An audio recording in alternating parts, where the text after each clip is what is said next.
आज का टॉपिक हमारा क्या है? प्रकाश वैद्युत प्रभाव यानी फोटो इलेक्ट्रिक इफेक्ट। ये है क्या प्रकाश वैद्युत प्रभाव? तो ये वैज्ञानिक बेटा जो हमारे एक थे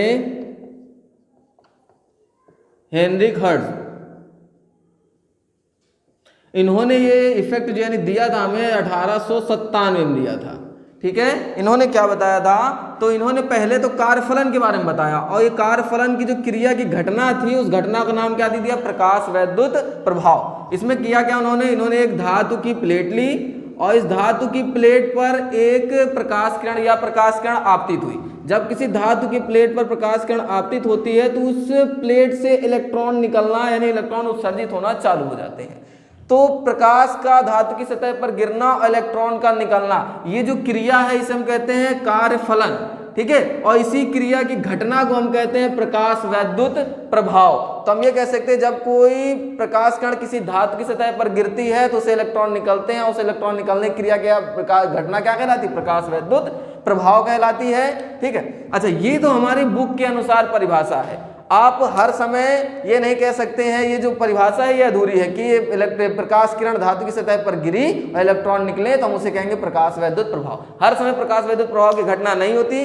क्यों? क्योंकि हर धातु की सतह पर उतना प्रकाश आपतित नहीं हो पाता है जिससे वो प्रकाश इलेक्ट्रॉनों को उत्सर्जित करा सके, क्योंकि हर धातु की या हर धातु का जो कार्यफलन होता है वो निश्चित होता है। ठीक है, कि कितनी धातु की किस प्लेट पर अगर धातु का कार्यफलन 2 इलेक्ट्रॉन वोल्ट है तो ऊर्जा जो गिरनी चाहिए वो कितने इलेक्ट्रॉन वोल्ट की गिरनी चाहिए? 2 इलेक्ट्रॉन वोल्ट की अगर ऊर्जा गिरेगी तो ही इलेक्ट्रॉन इससे क्या होंगे? उत्सर्जित होंगे। वरना आप लोग घड़ी पहनते हैं, रिंग पहनते हैं ना, आप धातु की होती है, जब धूप में जाएंगे तो इसमें प्रकाश कण पड़ेगी और ये क्या होंगे? इससे इलेक्ट्रॉन निकलने लगेंगे। तो धीरे धीरे जो हमारी चीजें हैं लुप्त होने लगती हैं हाथों से, जो कि ऐसा नहीं होता। किस कारण? कि धातु का जो कार्यफलन है वो निश्चित है।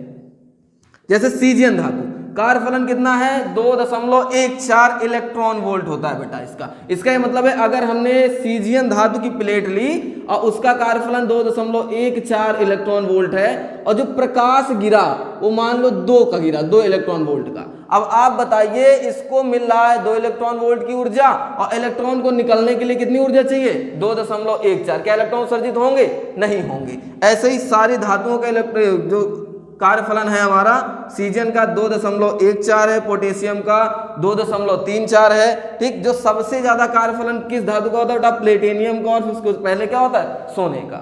ठीक है, इन पर जो ऊर्जा गिरेगी वो अधिक से अधिक इलेक्ट्रॉन वोल्ट की होनी चाहिए, वरना उससे इलेक्ट्रॉन उत्सर्जित नहीं होते हैं। अच्छा, एक क्वेश्चन आया था इस बार के बोर्ड में हमारा। ठीक है, क्या आया था? ये इंपॉर्टेंट क्वेश्चन है। लिखा था सीजियन धातु का जो कार्यफलन है वो 2 इलेक्ट्रॉन वोल्ट है। इस कथन का क्या अर्थ है? आप अर्थ बताएं कि अगर ये सीजियन धातु का कार्यफलन 2 इलेक्ट्रॉन वोल्ट है तो इसका मतलब क्या है? तो इसका मतलब क्या है बेटा कि यदि सीजियन धातु पर जो प्रकाश गिरे, ठीक, वो अगर 2 इलेक्ट्रॉन वोल्ट से कम है, 2 इलेक्ट्रॉन वोल्ट से क्या है बेटा? कम है, तो इलेक्ट्रॉन उत्सर्जित नहीं होंगे। और यदि 2 इलेक्ट्रॉन वोल्ट से मान क्या है उसका? अधिक है, तो इलेक्ट्रॉन उत्सर्जित होंगे। तो हम इसमें आंसर क्या लिख सकते हैं कि इस कथन का यह अर्थ है कि यदि सीजियन धातु पर गिरने वाले आपतित प्रकाश की ऊर्जा 2 इलेक्ट्रॉन वोल्ट से अधिक है तो इलेक्ट्रॉन उत्सर्जित होते हैं, और इससे कम है तो इलेक्ट्रॉन उत्सर्जित नहीं होते हैं। ठीक है, तो प्रकाश वैद्युत प्रभाव क्या पड़ा बेटा? यदि कोई धातु की सतह पर कोई प्रकाश किरण आपतित होती है तो प्रकाश किरण जैसे ही आपतित होती है वैसे उसे इलेक्ट्रॉन निकलना क्या हो जाते हैं बेटा? चालू हो जाते हैं। ठीक है, हाँ बेटा देखो उसके आगे क्या है हमारा कि जो प्रकाश हमारा आपतित होता है उसकी आवृत्ति, तो हमारी जो प्रकाश आपतित होता है उसकी आवृत्ति जो हम प्रेजेंट होती है वो किससे होती है? न्यू से।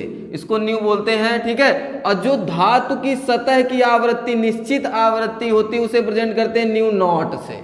ठीक है, और जो न्यू नॉट है इसको बोलते हैं देहली आवृत्ति। देहली आवृत्ति। ठीक है, ये है धातु की सतह की निश्चित आवृत्ति, ये है जो प्रकाश द्वारा गिराई जाती है आवृत्ति। अगर हम कह रहे हैं कोई प्रकाश किसी धातु की सतह पर गिर रहा है, आपतित हो रहा है, तो अगर आप कहें इसकी ऊर्जा कितनी है तो इसकी ऊर्जा निकालने के लिए कुछ नहीं करना पड़ता, बस क्या करना पड़ता है? न्यू में h का इंटू करा देते हैं तो क्या मिल जाती है हमें? ऊर्जा। किसकी? जो प्रकाश किरण आपतित हो रहा है उसकी क्या मिल जाएगी? ऊर्जा। अच्छा, ये h है क्या? तो h है प्लांक नियतांक।